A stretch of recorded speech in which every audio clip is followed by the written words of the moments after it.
and they're super aggressive, and like they will like destroy cars when they're in a rut and blah blah blah. And I was like, wait, this is kind of hot. So I was like, I wonder if there's moose romance out there.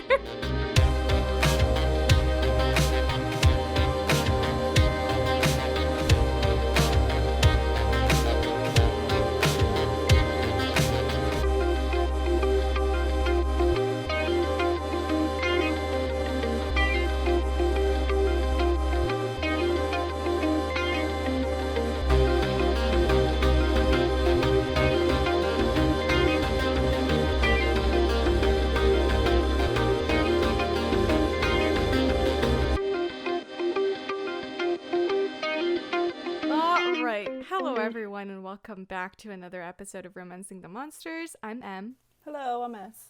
I'm Seth. This week we have one of my favorite kind of episode on the podcast, which is our catch up and chill episodes.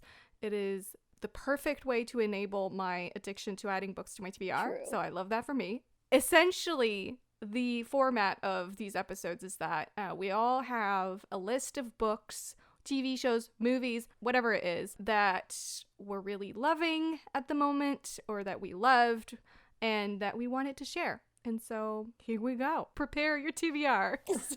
And also your watch list as well. Oh yeah, except if you're me and then you say you're going to watch something and then you don't.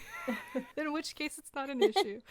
Okay, who wants to start? Wait, did I forget something? I feel like I forgot something. Oh, well, I mean, also, before we start, I always like to remind people in the beginning that if you use Apple Podcasts, you can leave us a review on there. It is very helpful for us to see what people like, and it's also helpful to get our podcast out there. The more reviews and ratings that there is, the more attention it gets on Apple Podcast. There are also apps like Podbean and SoundCloud where you can leave comments as you're listening. So whatever app you use to listen to the podcast, if there's a way to reach out, please do it. Now, let's jump into the episode. Who wants to start? I feel like S has done it a lot lately, Yes, so we're gonna thank you. give her a break. It's either you or me, Seth. I'll go first. All right. Okay. So the first book I'll be mentioning today is actually one I was really excited about. Actually, both books on my list are things that I've been excited about for like the whole year or like years before. Anyway, so the first book I'm mentioning is called Broken by the Horde King by Zoe Draven. So this is book 4 in her Horde King series. So it's alien, but I think it's more like barbarian. Think Khal Drogo, Daenerys from Game of Thrones. That's who they resemble, and like that's what the world resembles.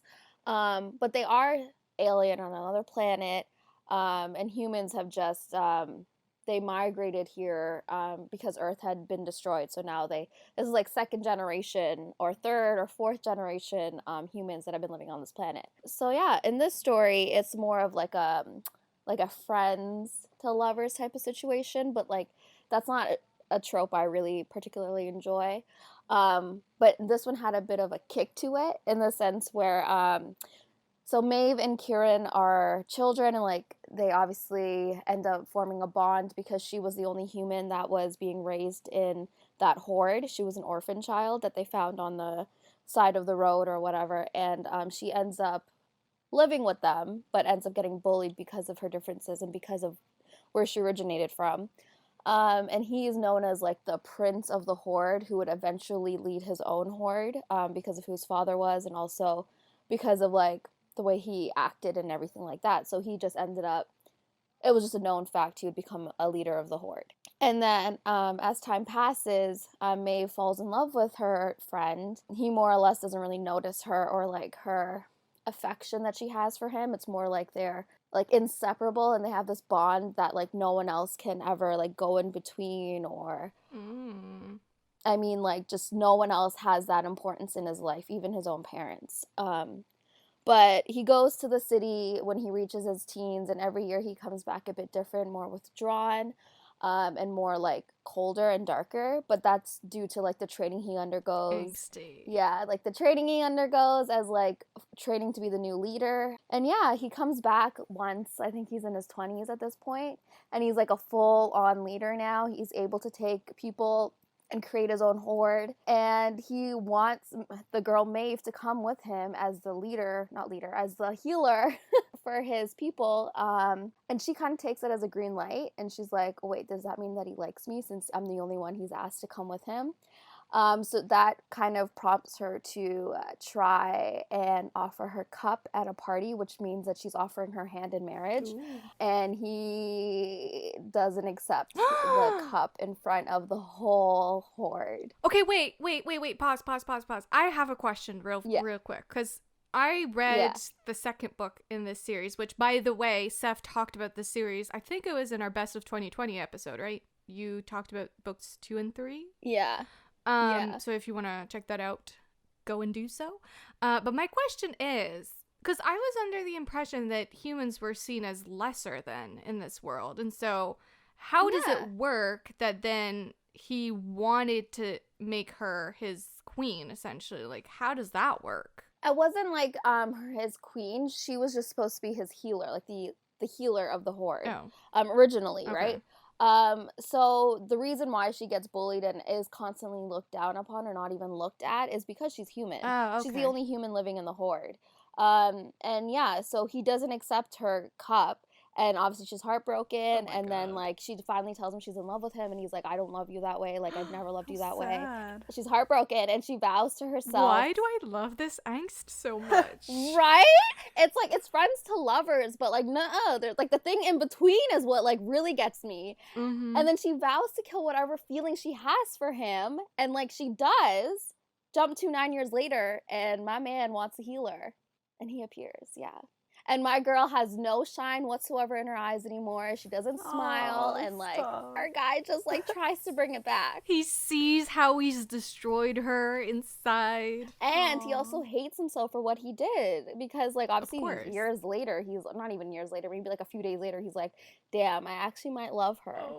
And she might be my mate. I love the rejected mate trope, and I feel like there aren't that many books with that trope, and like oftentimes I feel like it's not very well done. So I'm actually really excited for this one. Like, I'm definitely going to keep going with the series, because I stopped after book 2, not because I didn't like it, just because, I don't know, I guess book 3 wasn't out at the time. Is that possible? No, it wasn't. Book 3 like came out this year, I think. Rejected mate, man, such a good trope. So good. Angsty. And also, if you are a lover of angst like I am, this whole series, but this book in general, just had like angst by the bucket loads, by like the barrel, like angst abound. All right, who's next, me or you? I'll go. All right, so first book on my list is called Stolen Mage Bride by Sylvia Mercedes, which I don't know if you've listened to our last Catch Up and Chill, but I also mentioned a book by Sylvia Mercedes, which was The Moonfire Bride. But this one, ladies and gents, if you want to try out one of her books, if you love fantasy romance, I say you should try Stolen Mage Bride, because so it is the story of, well, it's part of the Stolen Brides of the Fae series, which is essentially a series that 8, I think, authors are collaborating on. So, like, each author writes a different book with different characters set in different worlds. So it's not like there's no tie between any of the books besides just the common theme of, like, stolen brides. This book, you have Lorder Hall, which I'm probably mispronouncing his name because it's literally written in a way that I can't comprehend because it's literally not human words. Lorder Hall, I'll just call him that, and Desira. And Lorder Hall is obviously a Fae king of a realm, and his people have been at war with humans for like over a century, I believe, and slowly their magic is being depleted by this war. And so they are on the battlefield, and he's like, all right, like, I just have to, like, this is my last chance here to keep our siege over these humans, this human town or country or whatever. So he's like, all right, I'll challenge their warrior, their best warrior, and like it will be like a one-on-one thing. From there, the winner takes the land. The warrior in question is Desira, but it's not actually Desira, because Desira is actually a vessel for a long dead warrior. So it's a Oh. warrior, human warrior, that for centuries and centuries has fought in battles for humans, but it's actually a spirit, and it like enters a body, like it chooses a host, and the host is kind of like Pokemon in a way. Like the warrior is inside like a medallion or whatever, and then it just like pops out and like fights. And then like the human is like sort of controlling it, but not really. And Desira is the newest host, and Desira is like really not into violence in any way, shape, or form. Like she's a very sweet, kind soul, but she's stuck being the vessel for this warrior, which is a very sad existence when you think about it. Like no one should ever be a vessel for a dead thing, but whatever.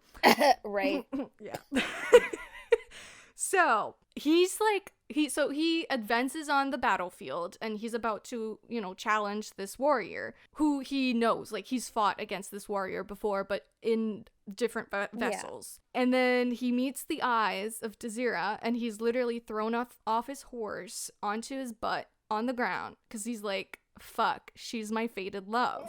Aww. Okay, reading this ASAP.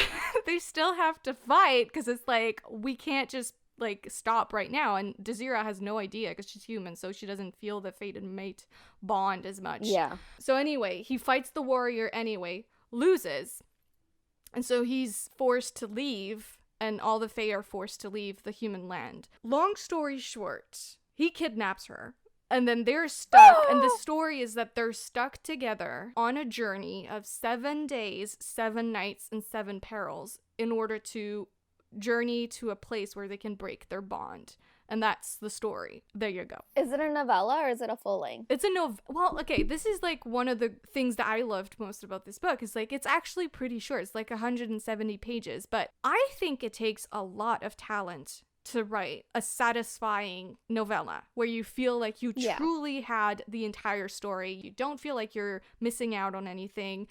There's actually no smut in this book because the authors who are writing the series all came together and decided that there was going to be no smut in the series. But some of the authors, if in case you're interested in some of the other books, some of the authors have smut scenes on their website that you can access. So like, yeah, so they still wrote them, those that wanted to write them, but they're not in the book itself. But even then, like, I wasn't feeling like I was missing out on anything. So I was like, this is a really well-written novella-length story that has everything you want from a romance. It's sweet. It has this, like, Fae warrior king man that's, like, super asshole-ish and like alpha-ish in the beginning, and like slowly he realizes he's got this really soft side to him. And there's this Sylvia Mercedes, one of the things that I love, so at least in the 2 books that I've read, I love how she has these like sidekicks in her books, but it's like the strangest things. In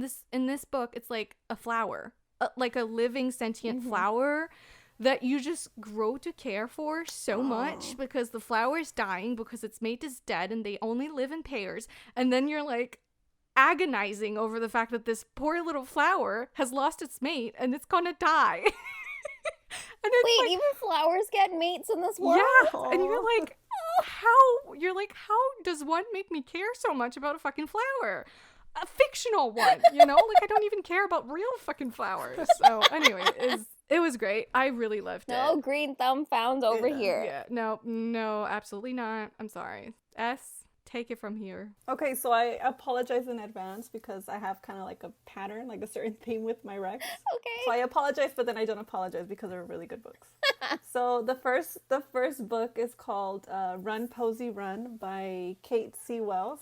Oh, yes. I feel like it's one of my top reads this year. So it's basically a mafia romance with a sociopathic hero and then kind of like a sunshiny heroine. Ooh. Okay, so it starts off with the couple, Dario and Posey, like they're already together. And basically they're part of the mafia. They grew up in that lifestyle. So they kind of know what it entails and what is expected of them. Okay, so they're already together for maybe about a year. And it's kind of forbidden because her family was kind of shunned from like the mafia. Oh. So it's kind of like she's not really supposed to be around that anymore. And I think she's kind of like her only like living relative. Like she's the only one that's living. She was meant to be someone that he kind of like slept with a couple times. He found her intriguing and to just kind of get her out of his system. But he ends up finding out that she loves playing chess and she's like really good at it. And he loves like strategic games. So he decides to keep her, and he kind of, I guess, like falls in love with her in his own way. Like a psychopath would. Keeps her. Did he kidnap her? There is kidnapping, but that plays like later on. But he ends up keeping her, and they kind of like, I guess, fall in love. So they have a routine going, and it starts off where she ends up being called into his office, and I won't say too much of it, but there's a huge like misunderstanding where he ends up kicking her out. He kicks her out of the house, and he's like, pack your shit, leave.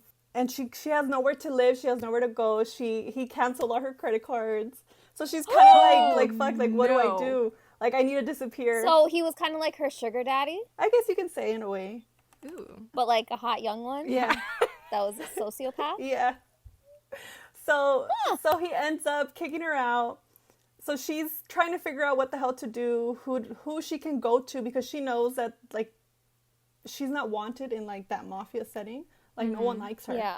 Dario, the hero, finds out that people are looking for her. He was an asshole? He was an asshole, yeah. But he finds out that people are looking for her. They already found out that they broke up and they want to kill her. So he gets really possessive. He's like, no, like if she's gonna die, she's gonna die by my hand. By my hands and no one else's. So he sends a driver out to go look for her. He's like, bring her back here. If she's going to suffer, it's going to be because of me and no one else. So it just kind of goes where he looks for her. This is where, like, the kidnapping kind of comes into play. Damn, okay, this book, like, it already had me before because you talked about it on your Instagram, but now it has me more. Like, I want this to be my next read. Yeah, so, okay, so I won't say too much, but basically it's kind of like, so there's mafia, there's, like, a bit of, like, he's mistreating her, but then he's sweet to her in his own way, and then it's kind of like fixing their relationship, so they kind of have to relearn what they each like. For me, like mafia books, I feel like the hero never really does a good grovel despite them always being wrong. Do we get that or anything like that in this book, or not at all? I want to say yes, but like in his own way. Like he tries, like he really tries for her, even though he doesn't really understand emotions, and like there's a lot where he's just like, I don't understand, but like I'll try for you, but you have to kind of try for me too and kind of understand, like, I guess my viewpoint. And like he's mean in a way, and you're just like, fuck, like that was harsh what you just told her. But it's kind of like he kind of needed to say that, so because she has like a lot of trauma that went on when she was like kicked out and with her parents and all that. Well, I'm down. Yeah, it's really good, and I really hope you like it when you read it. All right, so sticking with the dark romance theme. My next book that I'll be mentioning is called Jagadiel. Jigga what? Jagalulu. We have a running joke that like this is an unpronounceable name. We just don't know how to pronounce it. It's just a bunch of letters, which I'm sure someone somewhere knows exactly how to pronounce it, and it's a very, normal name. It's just my brain cannot comprehend how to pronounce that name. Yeah. So I'm in that boat as well. I don't know how to pronounce it, so I'm just gonna say Jagadiel. Probably wrong. That sounds great. But thanks. So this book is by Tilly Cole, and it's book 2 in her Deadly Virtues series. Mm-hmm. So like we said previously, it's dark romance, and it's hella dark, like to the point where it's just disturbing, and you are left feeling so disturbed by the end of it. So trigger warning, it deals with like rape and abuse when they were children in the church, which some people are really iffy about church being portrayed negatively. So if that's you, but it's more so like it's very apparent, like in this case, and as well as like in her Hades Hangman series, that it's just like pedophiles or like a group of disgusting individuals that use the church as like a cover. Mm-hmm. They use the church and like the message from the church and like from Catholicism to kind of brainwash other people into doing what they want, or for them to rationalize why rape is happening to them, or like why they're being beat up or abused or things like that. So this book focuses on DL, which is one of the brothers that is forced to wear an electric collar that zaps him with electricity whenever his heart rate gets too high, because he's really not known to be able to control his killing urges. So each of the brothers in this Fallen, it was about 7 of them that survived and ran away. So they each have the urge to kill, and, you know, they need to fulfill that urge, but he cannot control it at all, so that's why he wears the collar. Anyways, he meets the heroine, Noah, you know, after being given the okay to kill 5 priests.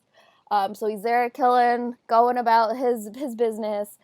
She's there, and she's there with her sisterhood, the Coven, and they were also children who experienced a lot of trauma and abuse and like the same horrors that the guys faced, but just from a different priest, but in the same cult. They ran away when they were children as well, and yeah, so he feels the urge to kill her, but he kind of can't because she gets under his skin, and she also feels the urges to kill, but she kind of like pushed that away for their own mission because the Coven is trying to save the children that these priests have, that they're trying to cleanse or like remove the demon from them or whatever. Like, they're disgusting, and they have like young children that they're raping. Anyways, so she sees a kindred spirit in DL, and she tries to help him because she sees him suffocating himself, like half of himself with the collar, and she goes ahead and removes the one thing that is stopping him from killing her. Yeah. So yeah, if you want a really good dark romance that has amazing payoff, in the sense of like the characters finding some sort of like happiness, this series and like this book in general really did it for me. I'm excited now to start it. So hopefully I can start it soon. Yeah, it was so good. I highly recommend it. The whole series actually in general. And I really liked the setup of the other couples because she set up at least 3, I think. And like I love the dynamic between all of them that I've seen so far. So yeah, I'm excited. I love stories that, because you said like some sort of happiness, which I don't know what that means because I haven't read the book, but I love stories that sort of confront your idea of a happy ending and like give the characters the ending that they would want and like what's happy to them, which is not necessarily something that you would find happy, but like as long as they are happy, exactly, it's a romance. Like they achieved their happy ending. But I love when it's like a happy ending that makes you stop and like be like, oh, this is not my ending, but you know, happy for them type of thing. Yeah, and I don't necessarily think any of these characters, meaning like the women or the men, will ever fully be healed or like will ever fully surpass their traumas. Like I don't think that's ever gonna happen. And like I'm not someone that believes like having children is a version of happy ending, because yeah, for sure, you know, couples can have children, like that could be in the cards for them, but it's not a necessary thing for it to be considered a happy ending. And I don't know if these characters will ever want to have children or if that's something that they are ever capable of doing because of like the traumas that they experience as children. I don't know, but if that's something that you're looking for, I wouldn't really necessarily go to the series because I don't think that's even on the table for them. Yeah, it's sort of like our Keturah and Lord Death episode where we talked about the fact that at the end, I mean, spoiler alert, she dies, but it's a happy ending because she's joining him in the death realm. So like it's happy from her perspective. I just love that notion because it's like it really does make you stop and think like, well, my version of happiness is not someone else's necessarily. Exactly. And dark romance is a genre that really tests your own moral compass as well as like your own boundaries. Oh, for sure. So yeah, that's why I agree with your statement there. All right, y'all, you're never gonna believe this. A movie's on there? I read a contemporary romance. What? I Which know. one? It's called Endangered Species by Onley James. And it is a romance set in a prison. So the story starts with you have Cyrus and Webster, and they grew up together in a house that was really troubled. Webster's mom married Cyrus's dad, and Webster's mom was like really abusive, physically abusive towards both of them. You know, there was neglect, there was all kinds of stuff. And Webster was like 6 at the time. I think Cyrus was 17. Eventually, the mom kills the dad, kills Cyrus's dad. And Cyrus gets framed for the murder and he's sent to prison. Oh no. So then fast forward 20 years later, he's a year out from serving his full sentence, and Webster is now a grown adult, 20-something years old, and he's now working as a computer tech or whatever, I'm not sure, programmer or something, and he reopens Cyrus's case because he's like, I need to prove that there's a pattern, because he's like, there is corruption within the justice system. He's sure that a lot of people are getting framed just so that it keeps prisons alive, right? Like, just so that more and more bodies are sent to prison, because they make them work for little to no money, because it's basically slavery.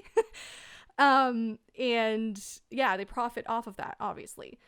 So he's trying to prove that there's a pattern, and they realize that, and they frame him for terrorism or attempt at terrorism, because he was supposedly trying to hack into the FBI, which is not true, obviously. So he gets sent to prison before even being trialed, and he gets sent to the same prison as Cyrus, and in fact he becomes Cyrus's bedmate, not bedmate, because that sounds like they're sharing a bed, which I mean I guess they are, but roommate, I guess, roommate would be the better term. And like both of them are like, this is not a coincidence, like they want something here, and what we learn is that Cyrus is told by some of the guards there, like they want him to be violent towards Webster. Like they put Webster in his cell with him because he was like, oh, you're not gonna, want to take revenge against the boy that put you in prison to begin with, because Webster, when he was 6, he was forced to say that Cyrus had done it, which Cyrus knew that wasn't the case. So anyway, both of them are like, all right, this is like not a coincidence. Something's happening here. People are getting framed for, no reason. So we have to uncover this. So essentially that's the story, but obviously there is a romance between it all, because they have to share a bed, and they have this like the trope, which I fucking love, which is we have to fuck or else, like, we have to fuck for your protection trope. Because obviously you're in prison, and Webster's like the brand new boy, the fresh boy out of, the city. So Cyrus is like, well, I have to, like, stake a claim, make it known that you're mine. Well, he doesn't necessarily have to fuck him. He could just be well, at first Cyrus is like, I can pretend, but then like it just happens, and they're like, well, I guess we're not pretending. And there's a little bit of rough play involved, because anyways, it was hot. I really enjoyed it. There's a lot of sex in this book. Okay, now I also want to read this. Like, this is my next read too. Like, why can't I have all the time in the world? It was really good. And like, I love how it did open a conversation about like corruption within the justice system, which is a fact. So and also Cyrus is half black, so there was like that added layer to it of like racism being involved in all this, and I really, really enjoyed it. Was it a standalone, or it's a standalone part of a series of standalones. Okay.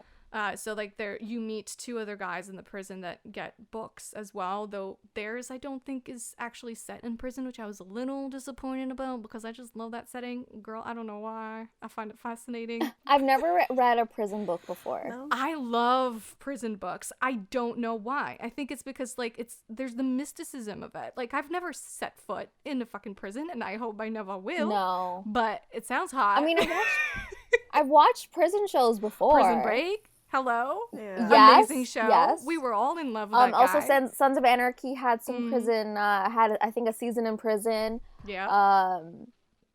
Wentworth is also the women's prison. I haven't actually read a prison book, though. That's maybe something I need to check off my list. I think for me, like, what's so fun about it is that it's a weird world where people are forced to go back to really primal ways. Like, the whole, like, Cyrus needs to stake a claim.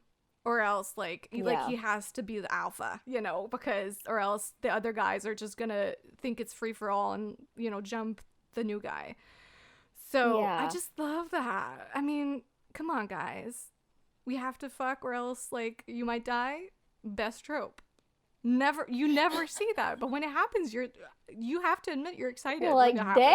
damn. I kind of wish that there was like a list of books that I Right? could read I'll with create it. that trope. And like obviously I want it to be consensual. So yeah, I would be down to read this. So anyway, loved the book. We'll definitely be reading more What's by the this. name of it again? It's called Endangered Species. Yeah, I'll definitely be reading more by this author. I love how S has her pen out and she's like, scratch, scratch, scratch. Let me write it down. I love that so far we've had 5 books, and every single book it's been like adding that. I'm adding to the Got list. Yeah. it. But why the name though? Endangered species. I see, that's my one thing. I'm like, I was halfway through the book and I was like, I don't understand this title. And then I finished the book and I was like, I still don't understand this title.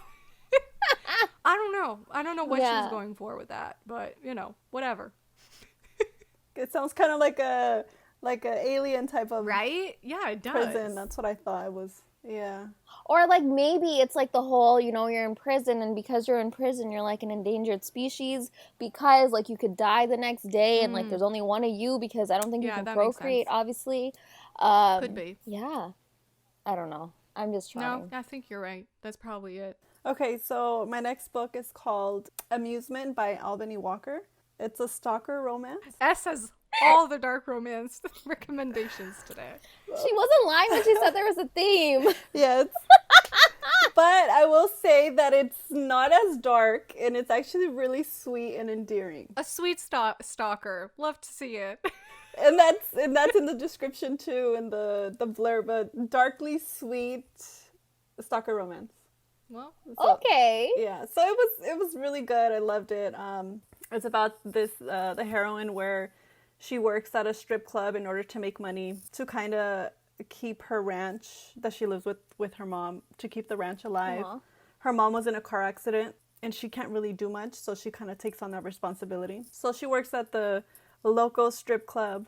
The hero is the one that owns the strip club. Okay, so when she went to go ask for a job, she got the job, and when he saw her, he kind of like became obsessed with her. So he stalks her. He stalks her for like 2 years. Wait, 2 years? 2 years, yeah. I think when she starts working there, I think she's like 16. She's underage. Oh. So the author had to wait until she was of age. Until she was of age, until like, yeah. But he protects her though. Like, she's at the strip club. He makes sure that no one touches her. She doesn't have to take off her clothes. She just dances. She doesn't need to do like private dances like in the private rooms. He just watches over her. He stalks her and watches over her and just becomes obsessed. The heroine, she puts up flyers for writing lessons to make a little bit of extra money. Every time she puts up the flyers, he goes into like the place where she has and it. he removes them. He removes it. Yeah. So he takes it upon himself to join to take lessons with her. And then like there's this like instant connection. They I don't want to say they fall in love real quick, but there's a connection. There's just something there from the beginning. From the beginning, yeah. And then he's so obsessed that he ends up putting cameras in her room. And, like, he sneaks in there. Like, it's creepy. Like, it's certain parts where, like, this fucker is creepy. But it's cute because he watches over her. And it was just... I wish listeners could see our faces right now. Okay. So, Continue. it's cute. She kind of doesn't... I won't say too much, but it's cute. It's a little funny. You get his point of view.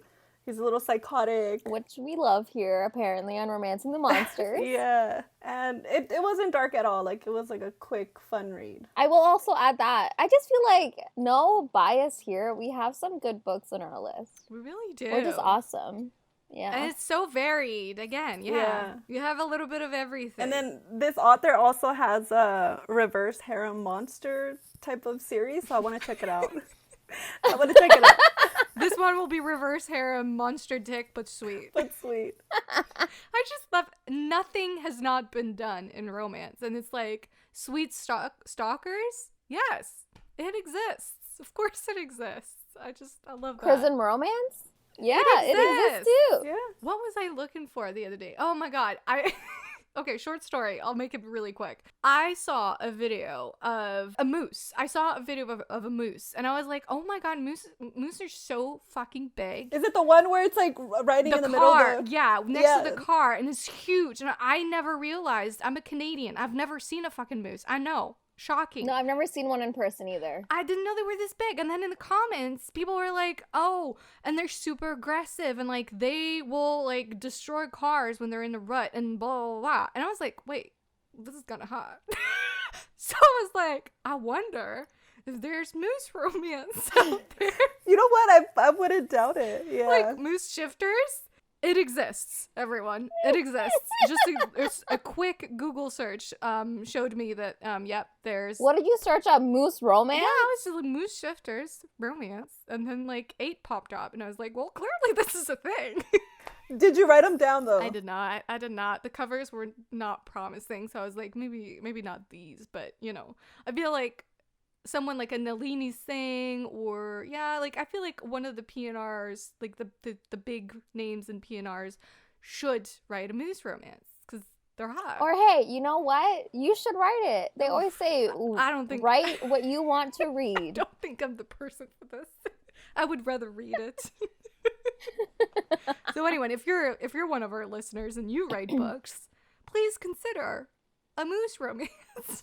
Anyways, so that was my story. Nothing does not already exist. Yes. Moral of the story. Yes, there is something out there for every little literally kink anything or fetish or predilection you have. It's out there. Chuck Tingles is out there. So if Chuck Tingles is out there, I love you Chuck. should know that everything exists. True. I'm literally going to like the exact opposite of whatever we were just discussing. What? Not a moose romance? How disappointing. No, sadly. I was trying to segue into your next book. No moose. Meese? Moose. What's the plural of moose? Moose. Okay, well, no moose in this next recommendation. I feel like I haven't done one of these in a while. So, time Oh no, for... Turkish shows. Here it comes.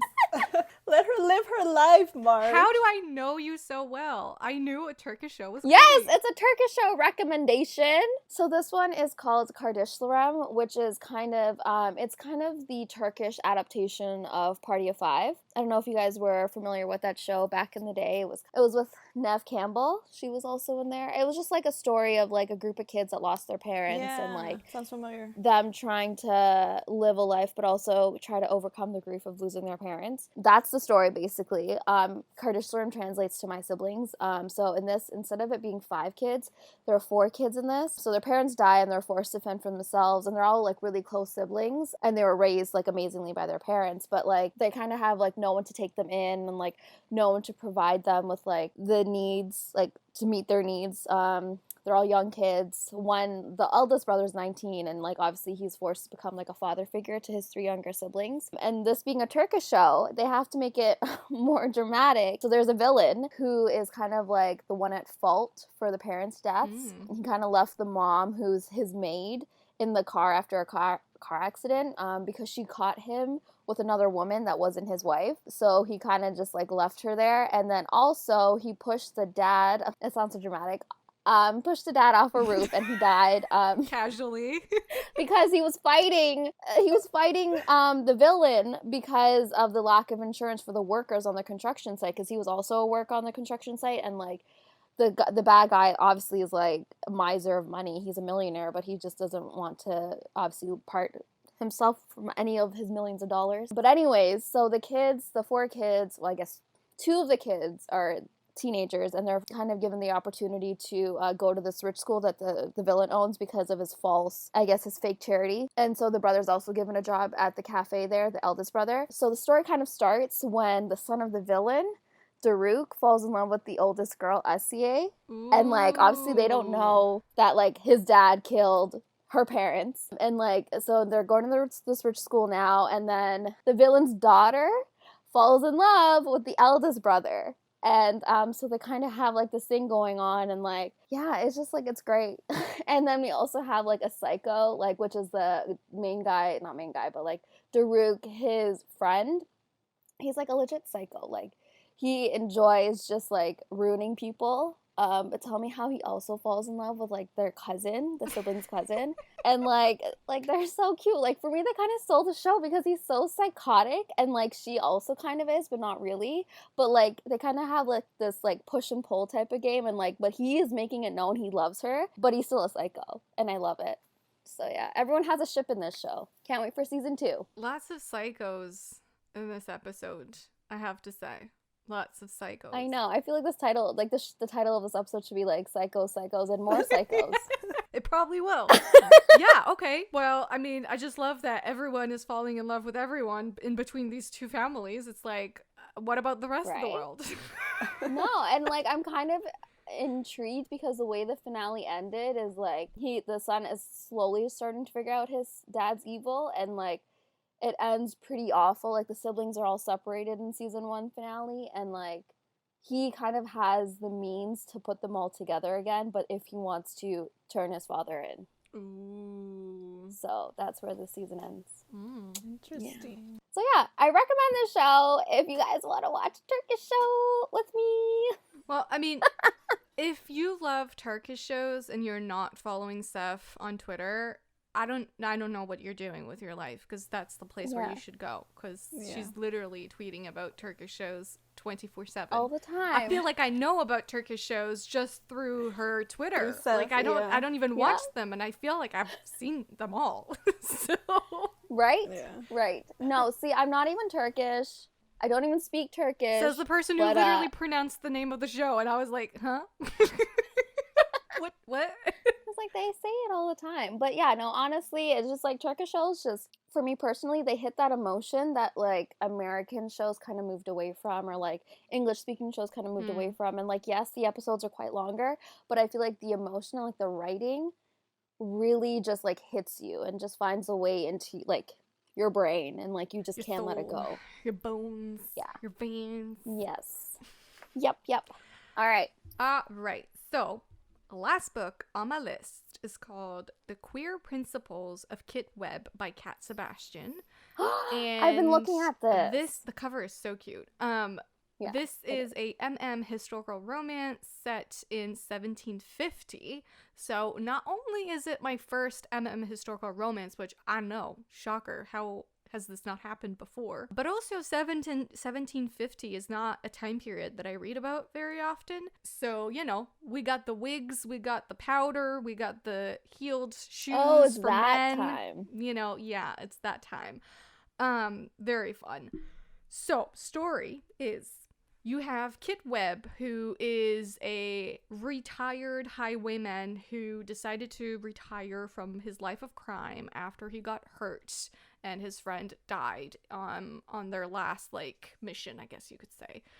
So he now owns a coffee shop, which used to work as, like, a front for his criminal business, but he's now, you know, fully just using it as a coffee house.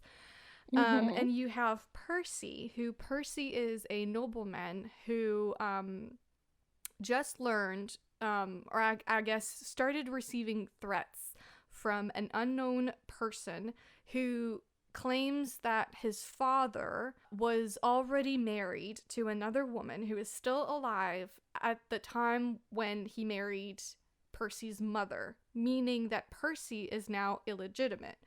And his father is now remarried to, because Percy's mother died, and the father is now remarried to Percy's childhood friend. So her marriage is also now, on the line, and she has a child with the father, and that child, the niece, Percy's niece, he wants to protect her. So their thing is like, they know that his father has this book. This secret book where he keeps everything that's like, you know, secretive.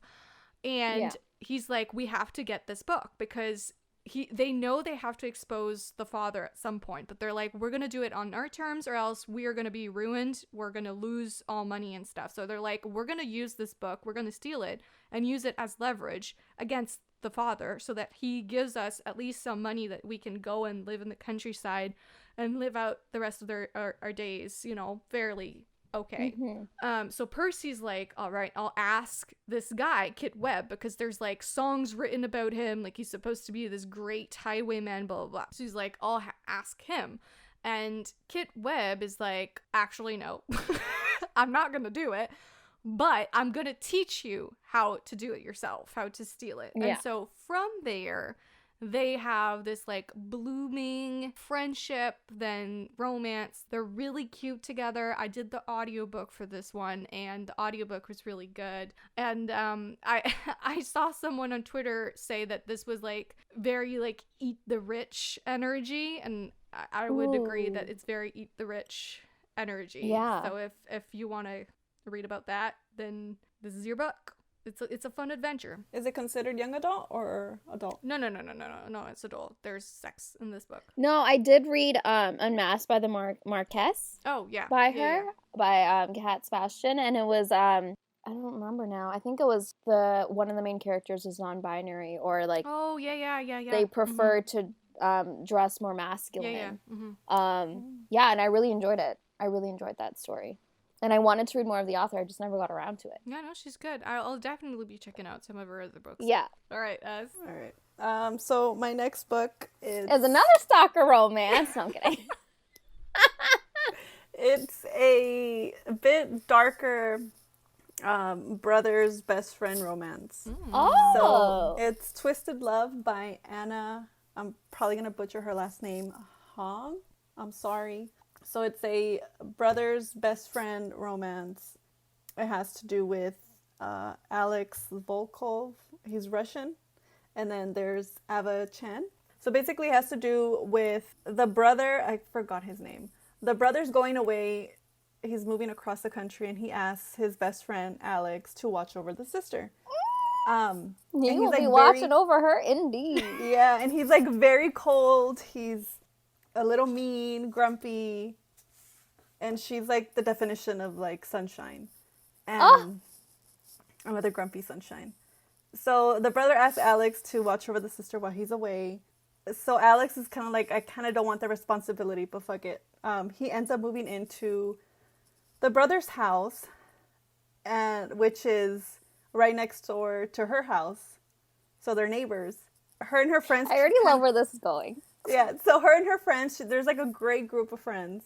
They kind of come up with like the idea of kind of like getting him to like crack in a way. So they want to see him smile and like laugh and what makes him cry. So they come up with a plan to kind of, do all that. So basically she has trauma, like childhood trauma that happened, and like she's kind of tries to get over that. And he has trauma as well, where he wants revenge for, I don't want to say too much. Some stuff happened when he was a kid too, and he wants revenge. So that's basically like most of the book, him trying to do that, get his revenge while trying to take care of her and like not fall in love. It's the type of trope where if you touch her, I'll kill you type of thing. Ooh, I love those. And then it's like where he hates everyone except her. And it's kind of like a morality chain type of thing, type of situation. Nice. It's really good. I really loved it. This was my first book by this author. Adding another one to my list. Like, what is this? It's not a standalone though, right? It's a standalone. It's a series. It's going to be a series of standalones. So each friend, from the looks of it, each friend is going to get a book. Ooh, okay. So each of her girlfriends. Question. I have a question. So do you girls prefer best friend's brother or brother's best friend? Well, the thing is, I don't like either of those tropes, but Oh. that sounded interesting, that book. I would say brother's best friend. Yeah, I agree with that. I think it depends, because I read it depends, because this type of trope, it's not really my cup of tea, but it depends on how it's done. Because I read a couple of brother's best friend and then best friend's brother, and I have like favorites. But I guess it just depends how it's written. And this one worked because it was a little bit darker than your usual contemporary setting of a brother's best friend. But were the themes darker in this book than you would say? Like, do you think it's on par with, like, a lot of the mafia books you read? Kind of close, I guess. Okay, so it is a darker book. It's a darker book, but I wouldn't say it's, like, dark. And it's like a little bit suspenseful. Like there's mystery, trying to figure out like what's going on, who to trust. I love how S has had the psycho, she had the sweet psycho, and now she has the best friend psycho. Love it. Yeah. Yeah.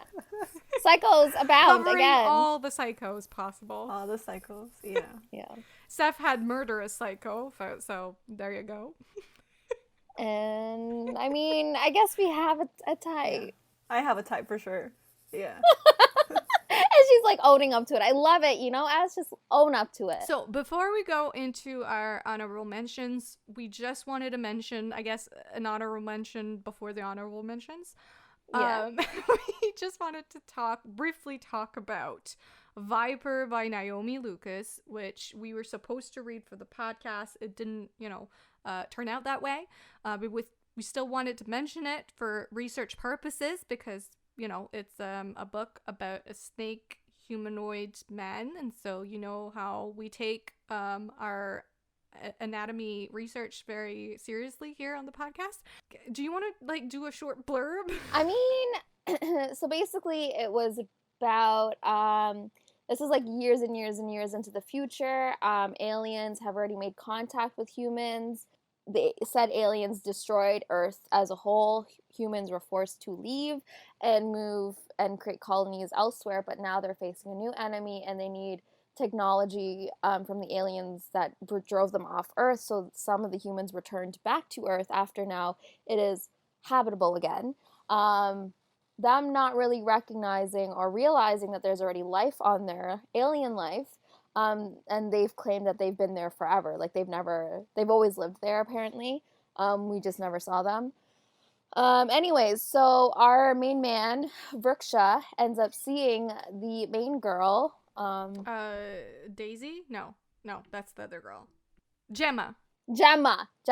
Yeah. So he ends up seeing Gemma as his mate. He sees her and sees her hair, that it's the same color of his scales, and he just needs to have her. So the serpent alien men decide to trade some of their technology that the aliens have left and they've made use of for the women. So they get 2 women. And whoever can claim them first get the women.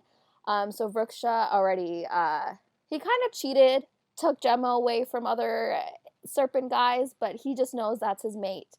So things happen, and Gemma just decides to stay with him in hopes to find the technology because what they gave the humans wasn't enough. And so, they end up forming a bond there. It was kind of a forceful bond. She never wanted it. Yeah, so fair warning, I was looking through the reviews and I saw that even readers of Naomi Lucas, like readers that have read her other books, were kind of a little taken aback by Vriksha's forcefulness in some of the stuff he does and says. Yeah. So if that's not your thing, this is not for you. But if you want like a really, I guess psychotic Viper. We seriously have a brand today. We really do. Like really obsessive, possessive, alpha controlling man. So what you're saying is I'm gonna love it. Yeah. I guess so. That's what we're saying. Also, if you're interested in tail play. Oh, and tail like play, yes. Serious finger fucking. Oh, yeah. So, full transparency. Yeah. Because, that's what we're all about here on Romance and the Monsters. The reason... Sorry, I totally, just what? The reason in there. why we read this book to begin with is because we heard that there was knotting, which, us, we cannot deny ourselves. Yeah, we cannot not read about the knots. Did it deliver, though, in the knots? Well, that's the question that I was going to ask Saf. How did you feel about this knot? Or did you not like it? I did not like the knots. And not that I'm just like, all these knots. Let's make my tongue turn into a knot. Anyways, I thought it wasn't really a knot. It was just like a swollen part of his dick that he forced into her that she didn't want. Well, yeah, okay. So, anatomy lesson, everyone. Essentially how it looks is that you have a regular looking peen, except that the middle part is like engorged in semen. Yeah, it's like really swollen. When he releases it, it goes away, but then if he doesn't, like if there's too much backup, if there's too much backed up in there, the pipe. Yeah, it just gets bigger and bigger in the middle part of it. But really, the dick is not what we were here for. The tail really delivered. It's the tail in this play book. Delivered for me. And the tail delivered on the sweetness, and it delivered on the smuttiness. I will say, when I remember in the chat, I was like, girls, I don't know if I could do this. For me, it was when he started giving himself, a hand job, like, in the forest, like, he literally couldn't handle himself, and he, like, fell back on his back and, like, was legit, like, going to town on his own schlong, and, I was like, ew, this creep, and she's just like, what the heck is going on? And she's like, what am I supposed to do? I was done. I was like, this is weird. I literally wrote in my notes, is this the equivalent of, or, like, the snake equivalent of a dick pic? Like, he's literally forcing her to see it. Yeah! He's like, this is what you're missing out on. I'm like, yeah, boy, Ruksha, this didn't work 1,000 years in the past. It ain't working 1,000 years in the future. I'm sorry. I will say I did enjoy some aspects of the world building, though. I thought that was, like, it was done well. Yeah, I think for me, it's like the story wasn't the story for me, and I don't think that the characters were the characters for me, but I really liked the idea behind it. And I do think that for that reason, I'm probably going to try out the other books in the series, just because there are one or two other characters, like other snakes, that I'm, like, interested in, and I want to see how are they different, anatomy wise. I'm curious to see Daisy and the King Cobra's relationship. Yeah, and the Death Adder. Hello. Yeah, I want his book. Yeah. So anyway, I'll be reading more. Yeah. Yeah. I have a question. So when you say that his dick is engorged in the middle, do you want me to draw you a diagram? I can pull up the whiteboard. Please. Okay. But okay, so it's engorged. So when he comes, does it deflate? Yeah, it does. It's like, it's just, it builds up in there, and then if he releases it, then it goes down. But then it builds up again if he's, like, aroused. So anyways, that was that. So if that sounds like something interesting, then go ahead and read it. Moving on to honorable mentions. Do you guys have any? I mean, I have two, but they're more like, they're not really books. Okay, I have one. I can do my two together because they're kind of similar. Go ahead. All right, so for my honorable mentions, this is more sweet reads. They're very sweet. So they didn't make it onto the list. They weren't psycho enough for you. They weren't psycho enough for me. So I listened to both of these on audio. They were really good. It's Marriage for One by Ella Mays, and then the Soulmate Equation by Christina Lauren. Mm-hmm. Oh, you read that? Yeah, I did the audio on it, and it was really good. It was a quick read. It was very sweet, and just something that I didn't know I needed at the time. It was really good. So I recommend those two if you're like... So Marriage for One is kind of like an arranged marriage type of Grumpy Sunshine. Yeah. A bit of a slow burn. Wait. Marriage for One is a little psycho too. A little bit. Yeah. Oh my god. Like a little bit. I read that book. I really liked it. Yeah, it was really good. There's that one, and then the Soulmate Equation. It's about a single mom. There's forced dating. And forced dating? Forced dating, yeah. And it kind of has it has nerdy vibes. Ooh. It's really good. It's kind of like a very, like, I don't mean this in a bad way. It's like a mellow read, something that you just kind of, if you want to escape like the craziness or, Yeah. It's that type of read. It's really good. That's good. Sometimes you need a stress-free read. Yeah. Yeah, I'm gonna check that one out. It's been on it's been on my radar, the Soulmate Equation, and I've been hearing great things, so I might read that soon. Clearly, I'm reading everything soon. But not soon enough. Fast forward to like a couple weeks from now in our next Catch Up and Chill, and she will not have read any of these books. Yeah. I always say that. I know. I mean, that's all of us. All right, go ahead, Seth. All right, so my two things are a show and a movie. I'll just talk about them really quickly. So Lucifer released their second part of season 5. So if you're not familiar with that story, it's more or less he's legit Satan, who took a break from hell and ends up on Earth to become a consultant for the LAPD, and only because he meets Chloe Decker, who he kind of has this bond with that he can't explain. And he kind of wants to explore that, so he becomes her consultant and only goes on cases with her because she's a detective. Feelings are developed, and then in this season, he's unable to say he loves her, despite her always saying that she loves him. And he doesn't feel worthy of Chloe at all and her love, and believes that if he becomes the new god, he will finally deserve her. And like that's the whole premise of like this season. So yeah, I just recommend it like for all the monster lovers out there. And while Lucifer is hilarious, like I can't stop laughing during that show, and he's just a funny character, he's also a very tortured soul in need of love, and we all know we love those over here. So yeah, that one. And also, my movie recommendation I have is In the Heights, which literally just came out. It's an adaptation of a play that was written by Lin-Manuel Miranda. So if you're familiar with him, you know about Hamilton. And I personally thought this is a really, really good film, like really well done. The music was beautiful. It's a story about a borough in New York where they're all immigrants or children of immigrants, and like the whole story is about them trying to find their place in the world and like try to fulfill their dreams.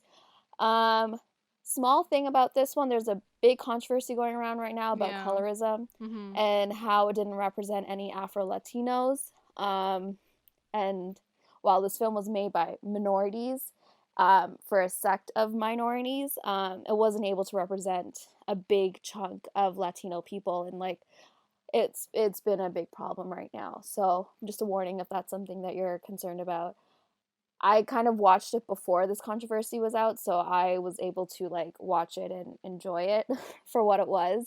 And obviously Lin-Manuel Miranda, the writer of it, apologized profusely, and like he said that he wrote the story because he never saw anyone like him on TV or like on Broadway, and he just wanted to see himself finally on something.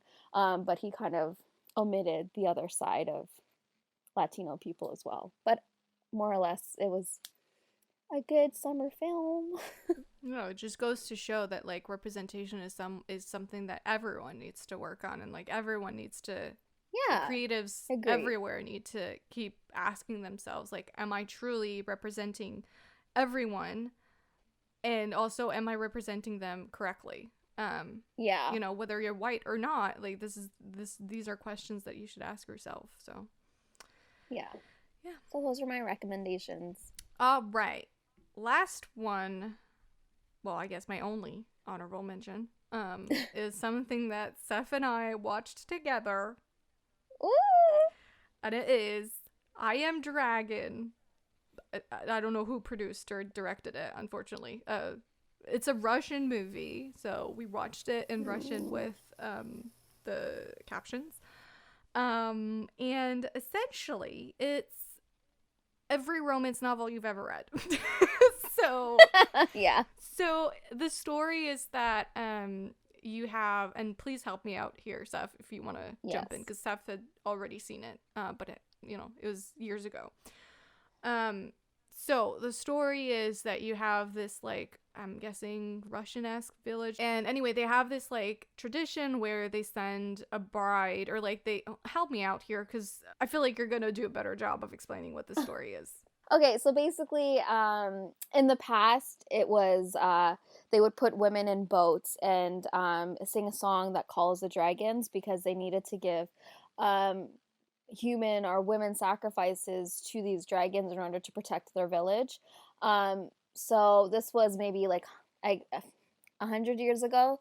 And then one bride that was taken, she had fallen in love with her groom-to-be, and the groom-to-be was able to find the island and kill the dragon, and they thought no more dragons. So what happens is, flash forward, I guess, 100 years, and the grandson of the dragon killer is getting married, and they decide to honor his grandfather by singing the dragon song again as the bride is going into the water, and it calls the last dragon. Do, do, do.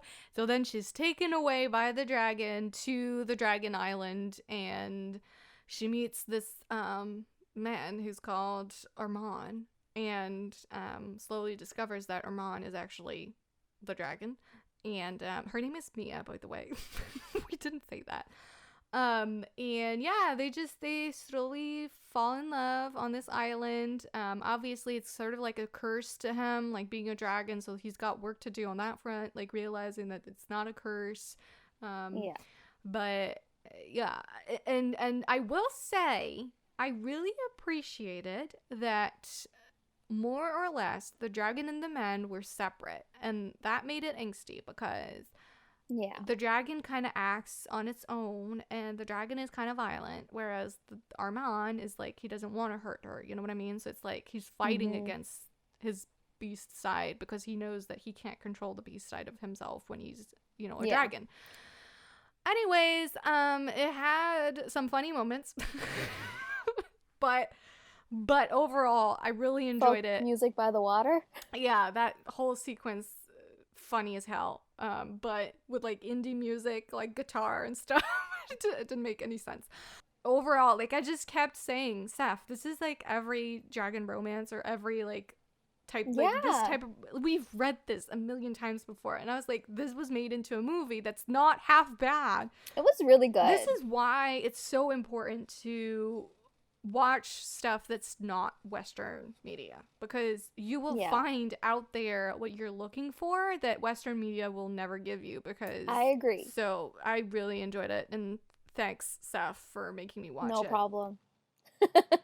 It was good, and like it's funny because like a few days later I ended up rewatching it with my mom. What? Really?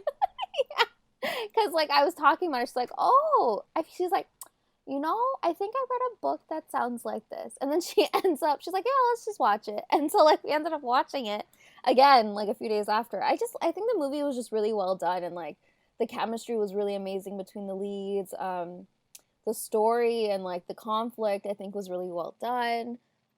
And, like, the cinematography was beautiful. So, like, if any of that appeals to you, don't let the language barrier stop you. I mean, honestly, reading captions, like, you read books anyways, so... True that. What's some subtitles? All right. Are we done? I think we're done. We're done with the psychos, we're done with the monsters, we're done with the snake-looking like aliens. I hope you enjoyed this episode. I hope you added a couple books to your TBR. If you did, hope you enjoyed them. Please feel free to reach out if you read any of these books. Feel free to reach out online. Yeah, and let I want to know what any of you think. Yeah. Or if you start your first Turkish show, let me know. Go find Seth on Twitter. You can find us on social media. On Instagram, we are Romancing the Monsters Podcast. On Twitter, it's the RTM Pod, and on TikTok, it's Romancing the Monsters Pod. You can also email us at romancingthemonsterspodcast@gmail.com. And if you want to find me, I'm on Twitter and Instagram at, I was gonna fucking say but this book. What the hell is it with me every goddamn week wanting to say you just don't want your own user. Do I want to be someone else so much? You can find me on Twitter and Instagram at Foes and Lovers. Jeez. There you go. You can find me as on both Twitter and Instagram at ButThisBook. And you can find me, Seth, on both Instagram and Twitter at Pros with Woes. And that's it. See you next week. Bye.